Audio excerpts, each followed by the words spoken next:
remercions ces jeunes qui mettent leur talent au service de Dieu.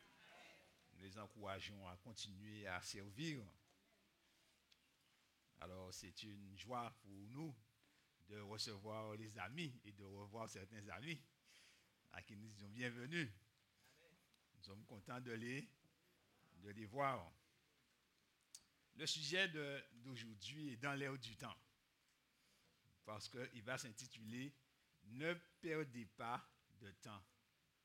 On dit que le temps, c'est de l'argent, mais certaines fois, le temps est plus que de l'argent. En matière de salut, le temps est plus que de l'argent. Le temps est un élément crucial qui peut jouer en notre faveur comme en notre défaveur. Alors, l'année 2016 s'en est allée, et c'est vrai, une nouvelle année arrive avec ses défis, mais le Seigneur désire qu'elle soit profitable pour chacun de nous et que nous tirions parti des événements de 2016 pour faire le choix de le servir en 2017. Alors, je vais reprendre ça. Le Seigneur désire que l'année nous soit profitable, l'année 2017. Et il désire que nous puissions tirer parti des événements qui se sont passés en 2016 pour faire le choix de le servir en 2017. Qu'est-ce qui s'est passé en 2016? Oui? On a déjà entendu Charlie Hebdo. Je pense que je m'appelle Charlie. Oui? On a eu des attentats, on a eu des choses qu'on n'avait jamais vues. Et les amis, les gouvernements ont pris des mesures qui n'avaient jamais été prises. Maintenant, presque tout le monde est surveillé. Vous voyez, les libertés ont été considérablement restreintes. Avant, quand quelqu'un partait en métropole, on disait « portez ça bâti mon abonnement ». Maintenant, on vous dit de ne pas prendre les colis des gens. Tout le monde est un terroriste potentiel. Donc, tout le monde est surveillé. Et fait nouveau, les amis, les maladies se multiplient sur la terre. La guerre, la famine, les détresses se sont multipliées. On aurait dit que les choses courent et que les choses vont de plus en plus vite. Qui aujourd'hui ne reconnaît pas que notre monde est en difficulté? Même un aveugle peut voir que le monde est en problème. Les scientifiques ne nous donnent aucun espoir. Tout ce qu'ils nous prédisent, c'est catastrophe. Celui-là nous prédit que la planète deviendra si chaude que nous allons mourir par la chaleur. L'autre nous dit que la planète deviendra si froide que nous allons mourir de froid. Donc, bien aimés chers frères et sœurs, ce qui arrive, c'est que, en fait, si on pourrait paraphraser quelqu'un, dire noir, tout est noir, c'est noir. Voici ce qui nous est proposé en définitif. Et à chaque élection, chaque candidat nous promet d'améliorer les choses et que nous aurons le bonheur ici-bas. Mais tous ceux qui croient à ce bonheur sont déçus. Ils sont déçus parce que ces hommes, en fait, n'ont pas la solution puisqu'ils font partie eux-mêmes du problème dans lequel nous sommes. Notre problème, nous avons un problème qui est un problème surnaturel. On ne peut pas traiter un problème surnaturel avec des médicaments naturels. Le problème surnaturel des hommes, c'est le péché. C'est ça le problème de l'humanité. Je vais prendre un exemple. On a fait ce qu'on appelle rénovation de l'habitat dans tout le quartier de Sonis, de Boissard, de Lacroix. On a fait de belles maisons. On a enlevé les maisons en bois. C'est bien joli quand vous passez, c'est plus joli qu'avant. On reconnaît qu'on circule mieux. Mais les amis, ceux qui habitent là, c'était ceux qui étaient dans les maisons.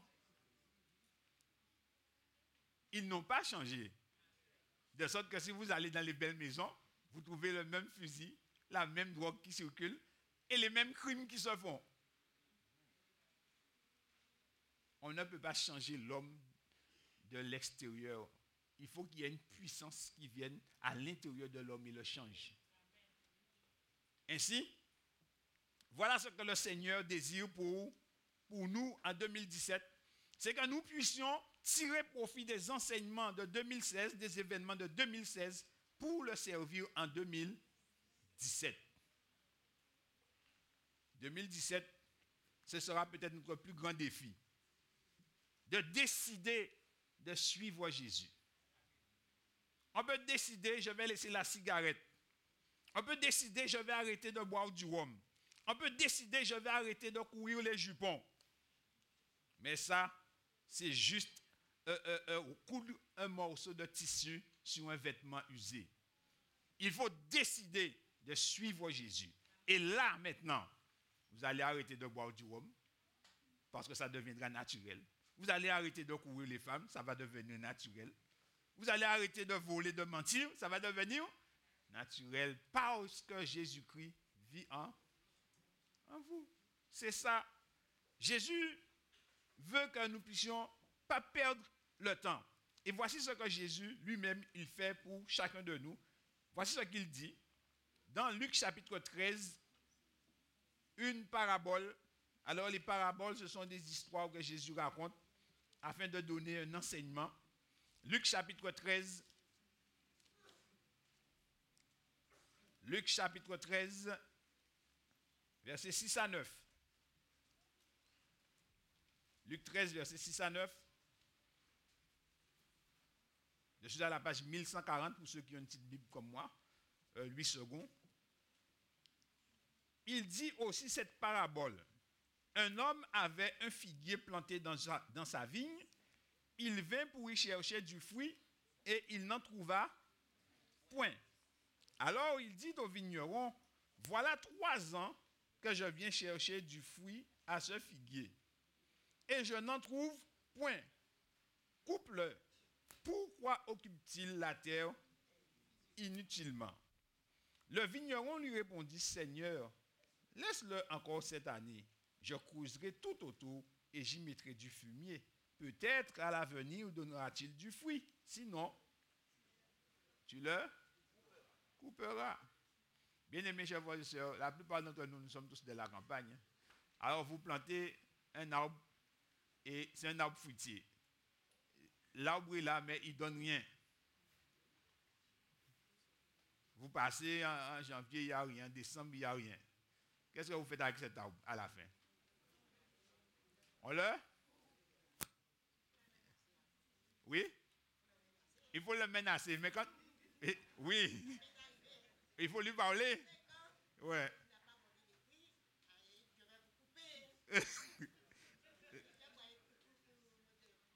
Oui. Il a obéi. Ok. Alors, très bien. Oui, Jean?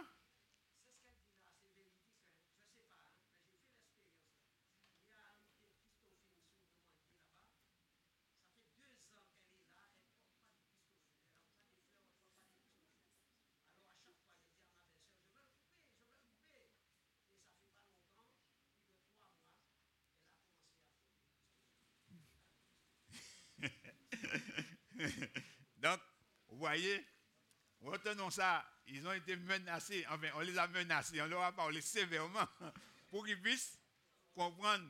Et les arbres, donc, ont des oreilles alors.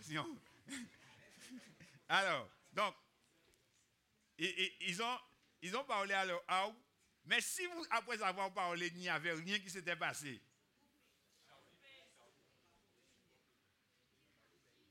Oui, probablement. Alors, les botanistes se lèvent. On peut. Et tu peux mettre. Je disais qu'il faut vérifier s'il n'y a pas des poux de bois. Oui, pour vérifier si l'arbre est en bonne santé. Mais l'arbre est en bonne santé, l'arbre mange bien et l'arbre ne fait rien. Alors, à un moment donné, on est obligé de prendre une décision avec cet arbre.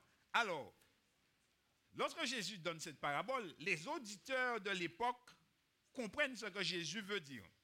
Parce que pour nous, quand on entend ça, on voit, il y a quelqu'un qui a planté une vigne et il y a un arbre au milieu.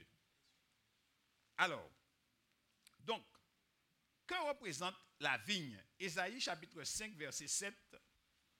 Ésaïe 5 et le verset 7 va nous dire qu'on représente la vigne.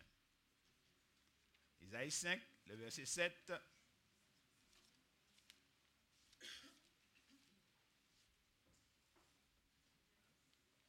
Ésaïe chapitre 5 et le verset 7.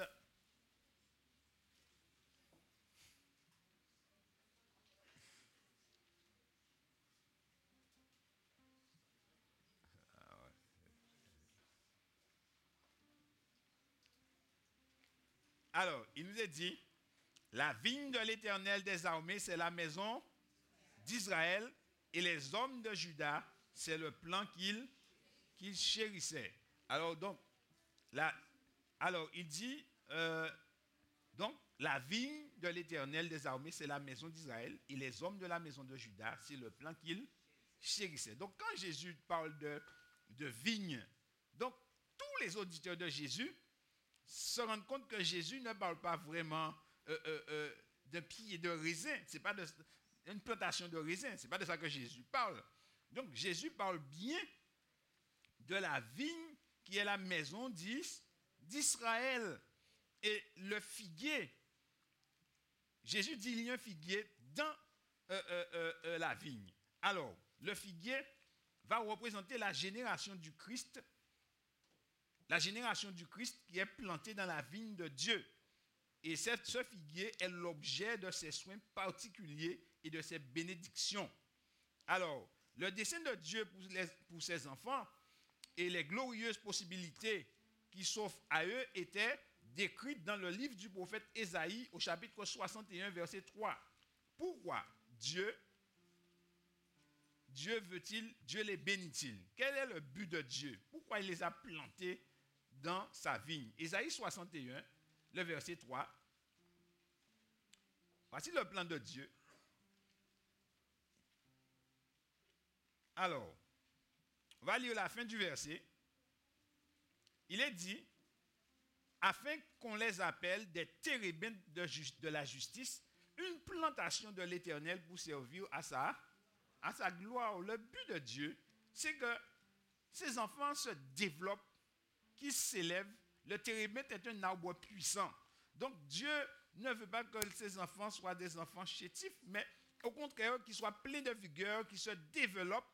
Mais remarquez bien, il dit des térébintes de la justice et une plantation de l'Éternel pour servir à la gloire de l'Éternel. Donc, ces personnes, en principe, sont là pour pouvoir refléter le caractère de Dieu devant les autres hommes. C'est ça, être un térébinthe de la justice, porter du fruit à la gloire de Dieu. Mais que s'est-il passé? Alors, Ésaïe chapitre 5, nous retournons toujours dans Ésaïe. Est-ce qu'ils ont réalisé l'objectif que Dieu s'était fixé pour eux? Ésaïe 5, versets 1 et 2.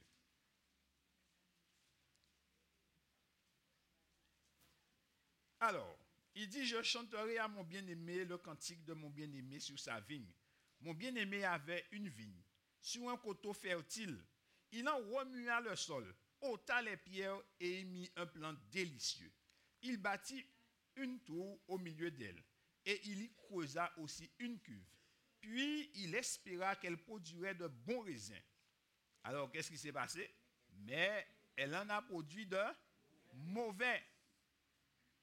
Il espérait de bons raisins et finalement, eh bien, la vigne n'a rien porté de bon. Quel fruit que Dieu espérait trouver dans ces hommes?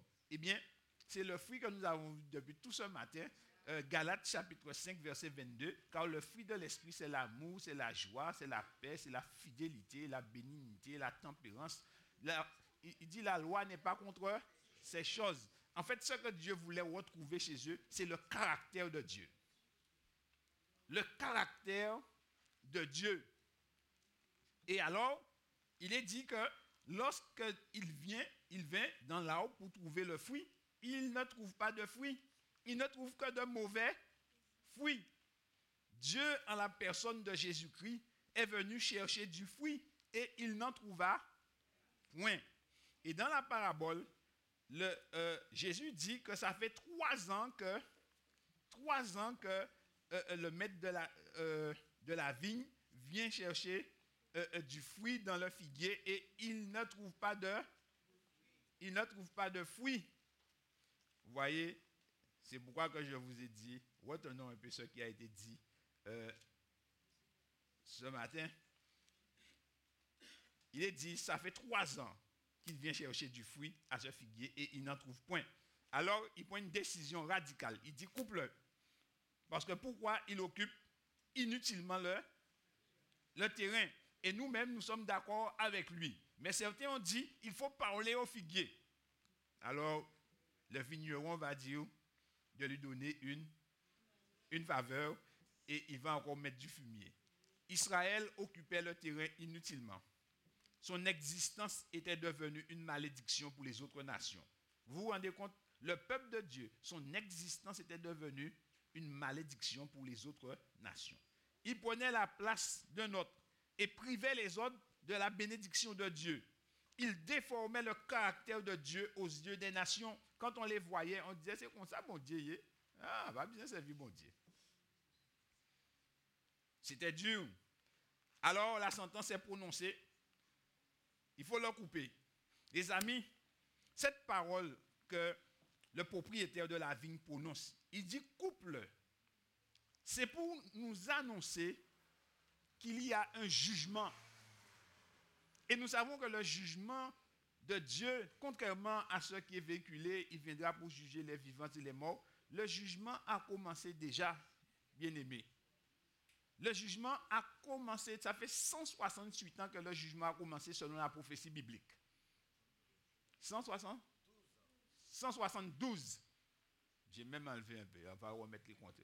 172 ans que le jugement a commencé. Donc, ce qui signifie que, tandis que nous sommes assis ici, le jugement se déroule. Bien aimés chers frères et sœurs, si aujourd'hui, Dieu nous appelait à la barre de son tribunal, chers amis, est-ce que nous sommes sûrs de pouvoir traverser devant le tribunal de Dieu en sauver? Est-ce que nous sommes sûrs que nous pouvons échapper à la condamnation? La condamnation, il dit coupe-le. C'est ça l'essentiel. Parce qu'aujourd'hui, ce qui va se passer, le monde a toujours tourné ainsi. Avant que je naisse, avant que mon père ne naisse, avant que mon grand-père ne naisse, le monde fonctionnait ainsi. Mon grand-père, mon arrière-grand-père, il a fait jour de l'an, il a fait Noël. Après Noël, ça a été carnaval. Après, c'est Pâques et Pentecôte. Après, c'est la Toussaint. Et ça recommence. Et entre-temps, on a ajouté football, on a ajouté course à bicyclette et tout ça. Mais c'est un cycle. Mais ils sont morts.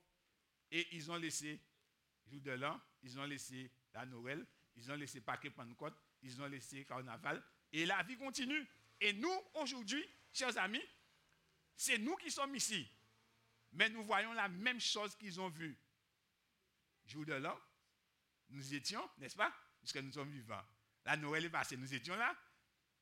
On a mangé des bûches. On était là. Oui, on était là puisqu'on a mangé les bûches. Vrai ou faux? Maintenant, même si on ne fait pas le carnaval, mais on entend le tambour. Tout partout, c'est bling, bling, bling, bling, bling. Tu l'entends? Donc la chose se déroule. Donc c'est les mêmes choses. Après la saison du carnaval, on entendra Pâques et Pentecôte. Même si tu ne vas pas manger le crabe, mais tu vas le voir sur tous les panneaux. Mais nous mourrons aussi un jour. Et ceux qui viendront après nous, ils verront un jour de l'an, Noël, Pâques et... C'est un éternel recommencement. On a l'impression qu'on tourne en boucle. Oui, on tourne en boucle. Mais on va vers une direction parce que le monde a une fin. Parce que le jugement ne va pas durer éternellement. Hein? Parce que Jésus a dit, il y aura une fin. Mais ce qui est intéressant là-dedans, c'est tandis que nous vivons ces événements, l'occasion nous est donnée à nous qui sommes vivants d'accepter Jésus et de nous présenter devant la barre du tribunal en sauvés. Parce qu'il dit, nous avons un avocat auprès du Père, Jésus-Christ le juste. Ainsi, chers amis, ce jugement aura lieu que nous le voulions ou pas. Et Jésus, pourquoi Jésus a raconté cette parabole? C'est parce qu'en fait, les gens sont venus lui raconter un événement qui s'était passé. Dans Luc chapitre 13, au verset 1 à 4, 1 à 5, remarquez ce que Jésus va dire. Il dit, en ce même temps, quelques personnes qui se trouvaient là racontaient à Jésus ce qui était arrivé à des Galiléens dont Pilate avait mêlé le sang avec celui de leur sacrifice. Il leur répondit, croyez-vous que ces Galiléens fussent de plus grands pécheurs que tous les autres Galiléens parce qu'ils ont souffert de la sorte? Les gens qui sont morts, qu'on a tués, qui sont morts en accident, vous croyez qu'ils étaient de plus grands pécheurs que tous les autres Guadeloupéens? Il dit non, Jésus dit non, je vous le dis. Mais si vous ne vous repentez, vous périrez tous également. Ou bien, les 18 personnes sur qui est tombée la tour de Siloé et qu'elle a tué, croyez-vous qu'elles fussent plus coupables que tous les autres habitants de Jérusalem? Jésus dit non, je vous le dis, mais si vous ne vous repentez, vous périrez tous également. Et bien aimés, chers frères et chers amis, l'essence de la chose, c'est que si nous voulons avoir la vie éternelle, il nous faut nous repentir. Il nous faut nous repentir. Les hommes peuvent nous chanter toutes sortes de chansons, mais la réalité est là. Et la parole de Dieu dit dans Acte 4, verset 12, il n'y a de salut en aucun autre. Parce qu'il n'y a aucun autre nom qui a été donné sous le ciel par lequel nous devrions être sauvés. Qu'est-ce qu'un homme donnerait pour sauver son âme?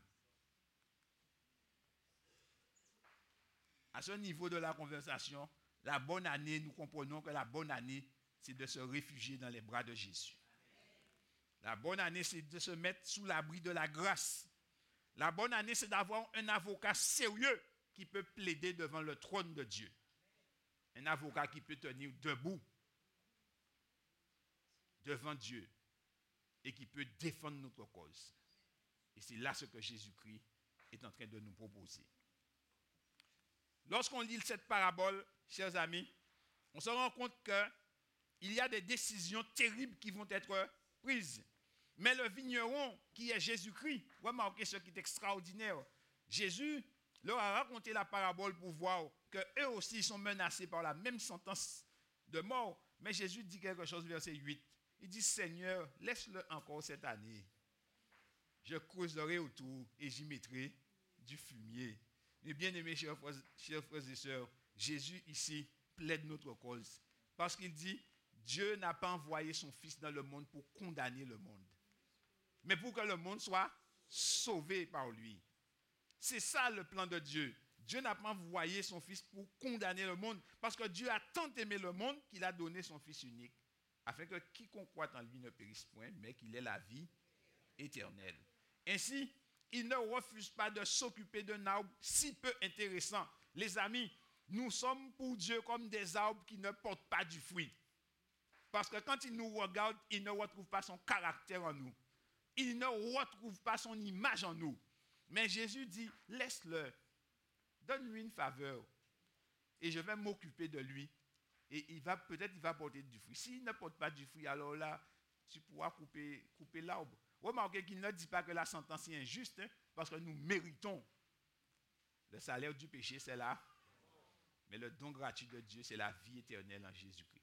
Nous le méritons, mais Christ ne veut pas que nous puissions le prendre. Et alors, qu'est-ce qu'il fait? Il dit, je vais m'occuper de lui. Et c'est pourquoi, chers amis, ce n'est pas que nous sommes forts, hein, des fois dans notre ignorance, nous glorifions. Non, mais il use de patience envers nous, afin qu'aucun de nous ne périsse.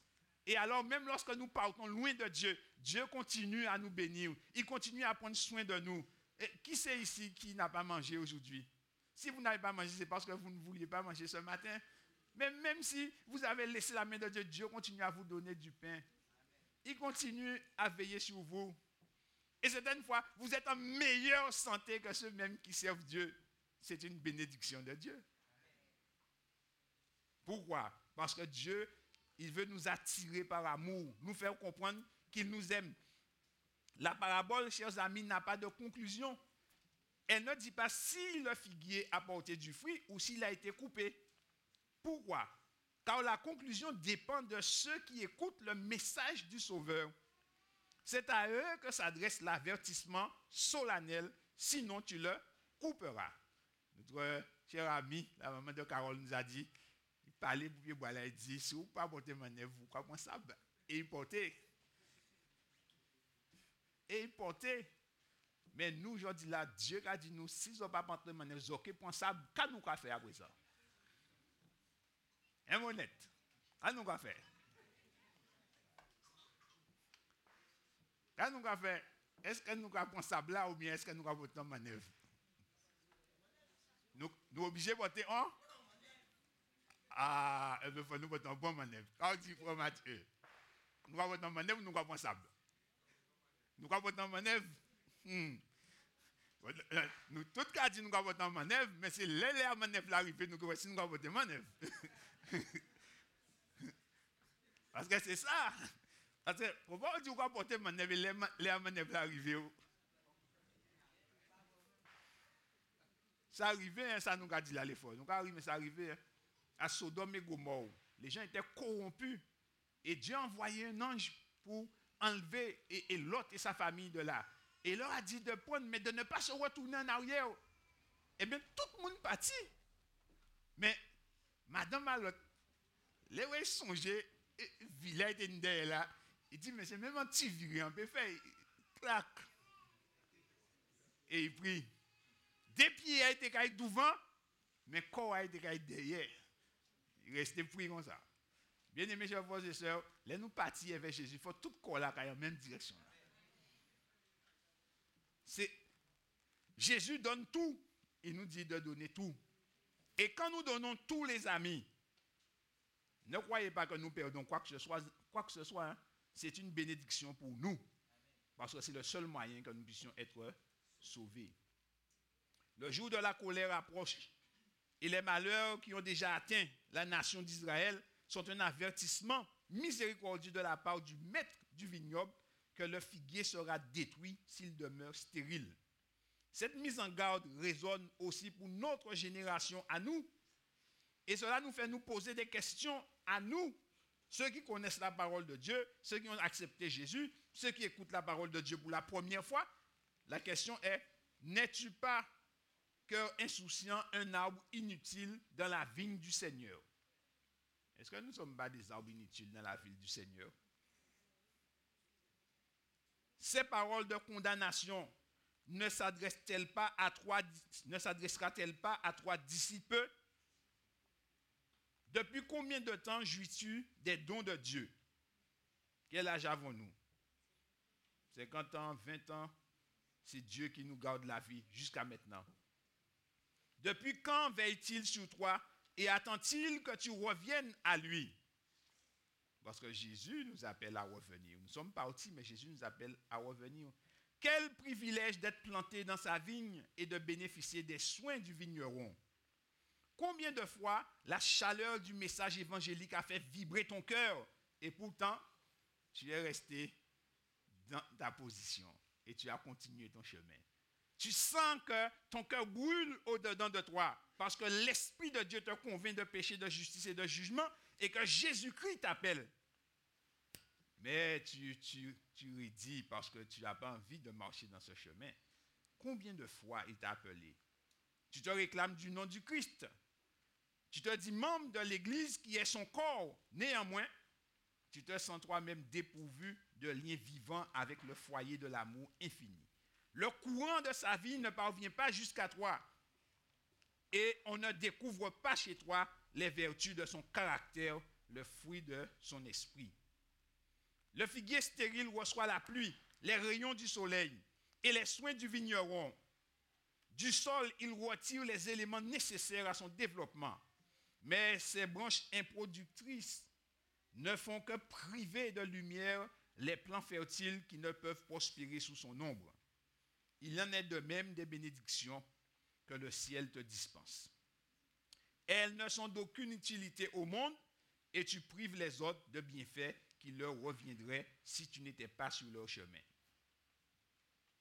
Bien-aimés chers frères et sœurs, peut-être vois-tu à cet instant que tu occupes inutilement le terrain.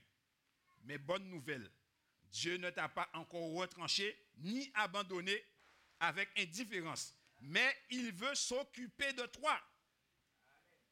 Jésus dit, laisse-le encore cette année, je creuserai autour et j'y mettrai du fumier. Bien-aimés chers frères et sœurs, Dieu veut nous sauver. Le salut est une réalité et Jésus ne veut pas nous couper. Jésus ne veut pas que nous puissions aller dans le feu avec le diable et Satan, avec le diable et ses anges. Mais Jésus veut nous sauver. Et alors il dit, laisse-le encore. Christ plaide pour notre cause, chers amis. Christ, parce que Christ connaît, chers amis.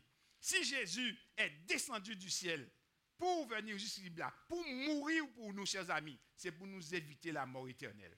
Bien-aimés chers frères et sœurs, le monde peut nous offrir toutes sortes de plaisirs, mais une seule personne offre la vie éternelle, c'est Jésus-Christ.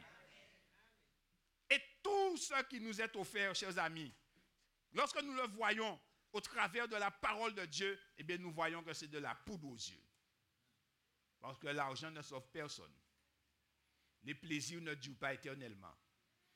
Quand vous êtes jeune, vous profitez de votre vie. Mais à un moment donné, ce que vous avez planté va vous rattraper. Et quand cela vous rattrape, eh bien des fois vous passez le reste de votre vie dans les douleurs. Pourquoi? Parce que vous avez gaspillé votre jeunesse. Mais lorsque Jésus prend soin de nous et qu'il a creusé, qu'il a mis du fumier et que nous sommes venus à lui et que nous avons obéi à sa voix, alors il nous fait rajeunir comme l'aigle. Alors il nous bénit, chers amis. Alors il nous relève. Alors il nous sanctifie. Alors il nous vivifie. Alors Jésus nous transforme par sa grâce. Et Christ va implanter en nous l'amour de son Père. Mais pour cela, chers amis, il nous faut obéir à ce qu'il nous dit. Voulons-nous véritablement qu'il s'occupe de nous? Laissez-moi voir la main de ceux qui veulent que Jésus s'occupe d'eux cette année encore, en 2017. Et si vous ne voulez pas que Jésus s'occupe de vous, ne vous forcez pas à lever la main. Hein? Mais Jésus veut s'occuper de chacun de nous comme si nous étions seuls au monde. Retenez ça, comme si nous étions seuls au monde. C'est ça l'amour de Dieu, chers amis. Alors qu'est-ce que Jésus nous propose? Dans le livre des Actes, Actes chapitre 2, verset 37 à 39. Actes chapitre 2, verset 37 à 39.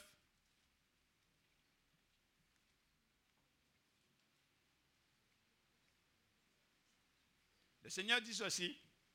Après avoir entendu ce discours, le discours de Pierre sur la crucifixion de Jésus, qui est mort pour nous, ils eurent le cœur vivement touché et ils dirent à Pierre et aux autres apôtres, « Hommes, frères, que ferons-nous » Pierre leur dit, « Repentez-vous et que chacun de vous soit baptisé au nom de Jésus-Christ pour le pardon de vos péchés et vous recevrez le don du Saint-Esprit.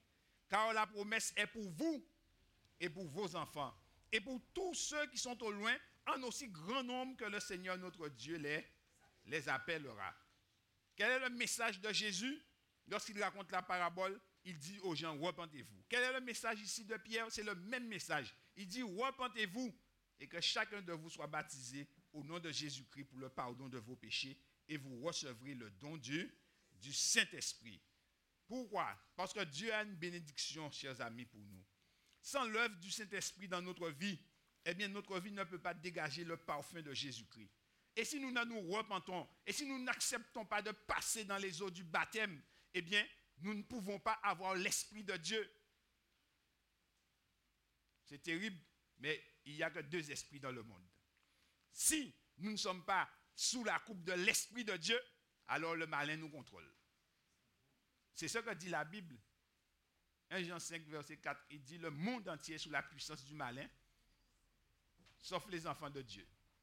Donc, nous avons besoin, chers amis, non pas d'être du côté du malin, car ce n'est pas notre désir, mais d'être du côté de Jésus-Christ. Quels sont ceux qui veulent être du côté de Jésus-Christ? Amen. Tout le monde veut être du côté de Jésus-Christ. Maintenant, quels sont ceux qui veulent se repentir et maintenant avancer avec Jésus-Christ? Maintenant, amen. J'ai moins de mains, pourquoi? Je devrais voir tous les mains, parce que tout le monde veut. Alors maintenant, je vais parler à l'arbre. Maintenant, quels sont ceux qui veulent accepter Jésus comme leur sauveur personnel et dire à Jésus, Seigneur, je veux te suivre jusqu'au bout. Je veux te suivre jusqu'au bout. Bien-aimés, chers frères et sœurs, laissez-moi vous dire quelque chose, chers amis. Quand Jésus est mort pour nous, Jésus est mort librement pour nous. On ne l'a pas forcé. Il est venu librement. Jésus a donné sa vie pour nous. Et nous savons que sans Jésus, chers amis, nous ne pourrons jamais arriver à la vie éternelle. Donc nous avons besoin de Jésus-Christ. La seule puissance qui peut nous sauver, c'est Jésus-Christ. La seule personne qui plaide notre cause dans l'univers, c'est Jésus-Christ. Personne ne peut nous sauver à part Jésus-Christ. Et nous persistons à repousser Jésus-Christ. Toute décision de repousser à demain est une décision de vivre dans le péché. Toutes les fois qu'on dit non à Jésus, on dit oui à Satan. C'est terrible, mais c'est comme ça, c'est la vérité. C'est ça la vérité. Oh, nous ne voulons pas être avec le malin, mais nous voulons être avec Jésus-Christ. Vrai ou faux? Amen. Alors si nous voulons être avec Jésus-Christ, bien-aimés, alors ceux qui veulent être avec Jésus-Christ, je vais leur demander de faire une chose. Mettez-vous debout pour Jésus-Christ. Dites à Jésus-Christ en ce jour, Seigneur, c'est le premier sabbat de l'année, mais moi je prends une position pour toi et que ce soit tôt ou tard, je veux te suivre jusqu'au bout, je veux être avec toi pour l'éternité. Alors, chers amis, là, on est en train de parler pour l'arbre. Et là, c'est le sable, mais c'est le sable de l'Éternel, parce qu'il dit, repentez-vous et convertissez-vous. Alors maintenant, j'utilise le sable et je dis, ceux qui sont à l'Éternel, levez-vous pour l'Éternel. Ceux qui sont à l'Éternel, levez-vous pour l'Éternel. Ceux qui veulent prendre position pour Jésus-Christ, faites-le librement. Que rien ne vous empêche aujourd'hui de dire à Jésus, Seigneur, je veux te suivre. Seigneur, je veux être avec toi. Seigneur, je veux marcher avec toi. Vous savez, chers amis, je vous dis cela par conviction. Parce que je sais que c'est la vérité et que la parole de Dieu nous dit que c'est la vérité. Maintenant, il y a plusieurs qui nous visitent dans ce matin et qui ont déjà entendu la parole de Dieu. Dieu leur fait une invitation spéciale. Chers amis, qu'est-ce qui vous retient loin de Jésus? Qu'est-ce qui peut vous empêcher de servir Jésus-Christ? Une femme, une situation, un problème, Jésus-Christ est la solution. Jésus-Christ est la solution. Et quel que soit ce que vous laissez pour Jésus-Christ, il peut vous donner plus que ça. Alors, si quelqu'un veut accepter Jésus dans sa vie, il veut dire, Seigneur, je veux te suivre jusqu'au bout. Je lui demande d'avoir le courage, comme Jésus, de venir jusqu'ici. Et le pasteur va prier pour cette personne-là. Celui qui veut, celui qui sent qu'il vienne jusqu'ici, et le Seigneur, on va prier pour cette personne-là. Alors, ceux qui veulent accepter Jésus dans leur vie comme sauveur, comme Seigneur, ils peuvent venir. Alors, vous vous êtes approchés, mais ne vous approchez pas. Venez et venez près de moi. Mettez-vous près de moi et dites, moi je viens par la grâce de Dieu. Je viens parce que je veux marcher avec Jésus-Christ. Amen. Est-ce qu'il y a une autre personne? Je sais qu'il y a d'autres personnes dans l'assemblée qui sont en train de lutter avec l'Esprit de Dieu. Bien-aimés, chers frères et sœurs, ne luttez pas avec l'Esprit de Dieu. Aujourd'hui, c'est le jour du salut. Aujourd'hui, c'est le jour où Jésus vous appelle. Jeune homme, toi qui as laissé l'église de Dieu, aujourd'hui, c'est le jour du salut. Le Seigneur te fait l'offre. L'offre t'est offerte aujourd'hui. Jeune homme, jeune fille, quel que soit le problème, la situation, Jésus-Christ t'appelle aujourd'hui. Qu'est-ce qui t'empêche d'accepter Jésus comme sauveur, comme Seigneur, comme médiateur? Alléluia pour le Père. Il y a quelqu'un d'autre encore? Vous pouvez venir. Le Seigneur est vivant. Le Seigneur va vous délivrer aujourd'hui. Croyez à la puissance du Seigneur. Si vous êtes venu dans cette assemblée ce matin, c'est que Jésus-Christ a un plan pour vous. Il y a encore d'autres personnes dans cette assemblée qui ont besoin d'accepter Jésus dans leur vie. Il y a d'autres personnes, leur cœur est en train de brûler. Mais aujourd'hui, par la puissance de Dieu, je vous appelle, montez à la maison de l'Éternel. Venez librement et que le Seigneur puisse travailler dans les cœurs et le Seigneur puisse vous rendre libre. Il y a d'autres encore, le Seigneur t'appelle mon frère. Oui, mon frère, c'est toi, le frère Jacques. Le Seigneur t'appelle. Que tu puisses remplacer le frère Mathieu Hector qui est fatigué et Clermont qui est fatigué. Tu connais la parole, Jacques, et je t'appelle au nom de Jésus-Christ. Alors maintenant, ta décision est entre tes mains. C'est toi qui décides. Mais tu es appelé à servir l'Éternel.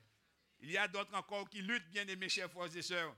Laissez-moi vous dire, chers amis, ce que nous faisons ici est très essentiel. Jésus dit, mais si vous ne vous repentez pas, mais vous périrez également. Est-ce que nous voulons périr? Non. Il y a ceux que je vois qui me regardent. Le Seigneur connaît toutes choses. N'hésitez pas. Dites, Seigneur, je viens à toi. Et c'est lui qui va faire le reste. Faites le pas de la foi. Il faut faire le pas de la foi. Il y a des jeunes filles dans l'église ou des jeunes hommes qui sont dans l'église. Eux aussi, ils ont besoin de venir à Jésus-Christ. Afin que Dieu puisse travailler dans leur cœur.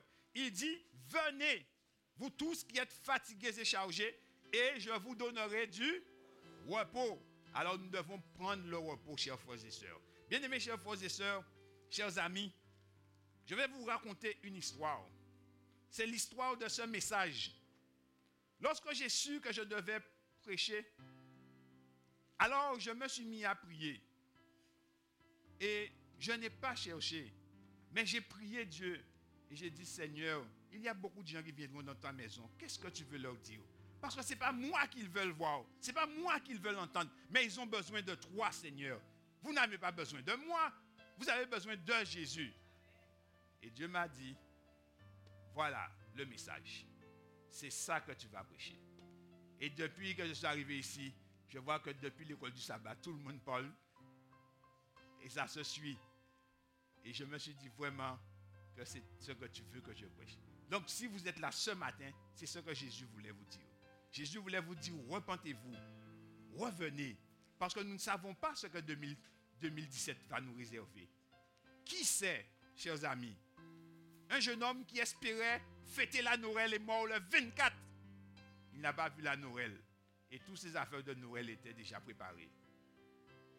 Ce n'est pas pour nous faire peur, mais la réalité, c'est que notre vie est fragile et que nous avons besoin de nous convertir et de nous consacrer à Jésus-Christ.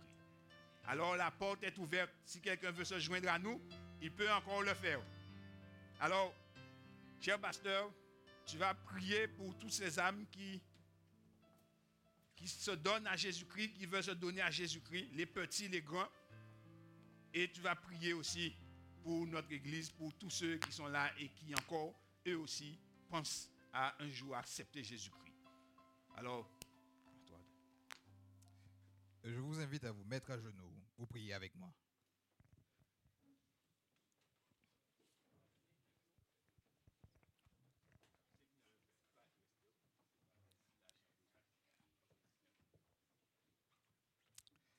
Seigneur,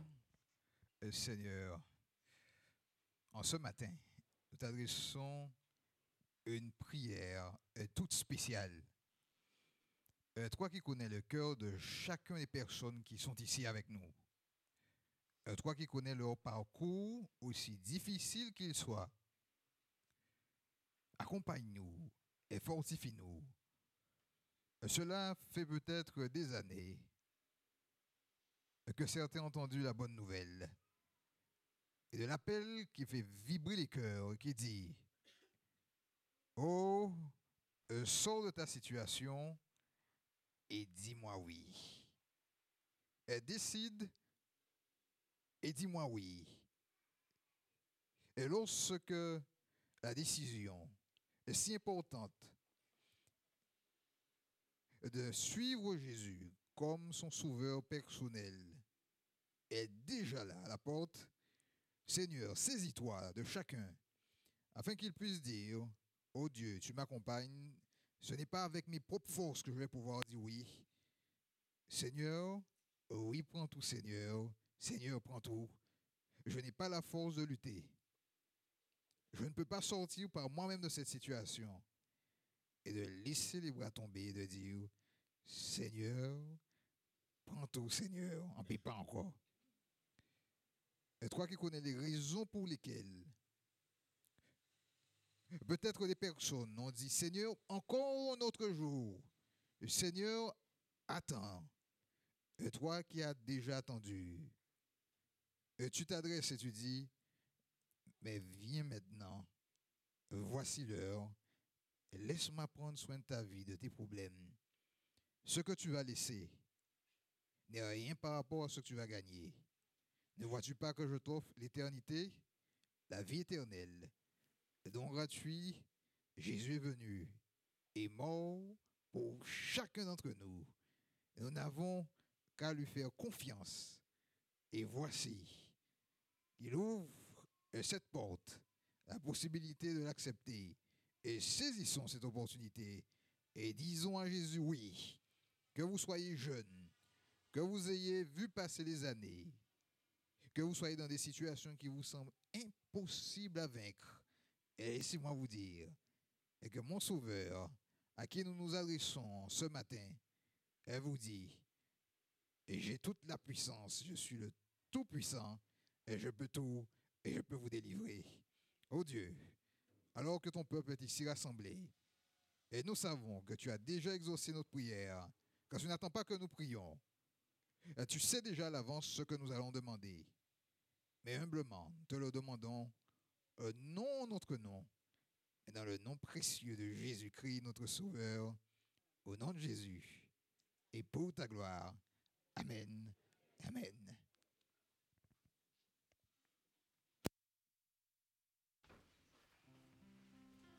Alors, à tous ceux qui ont répondu à cet appel, le Seigneur vous bénisse. Alors, juste après le culte, on va revoir toutes ces personnes pour pouvoir mettre en place avec eux un suivi et que les choses puissent suivre son cours durant cette année. Alors, béni soit le Seigneur pour tous ceux qui ont répondu. Faites confiance à Dieu. Attachez-vous au Seigneur.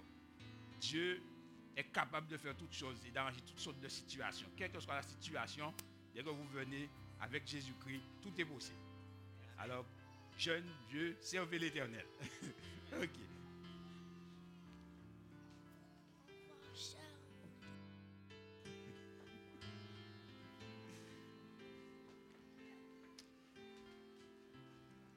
Alors, mes bien-aimés, que l'Église puisse prier pour ces âmes afin que le Seigneur puisse les aider à accomplir la volonté du Seigneur.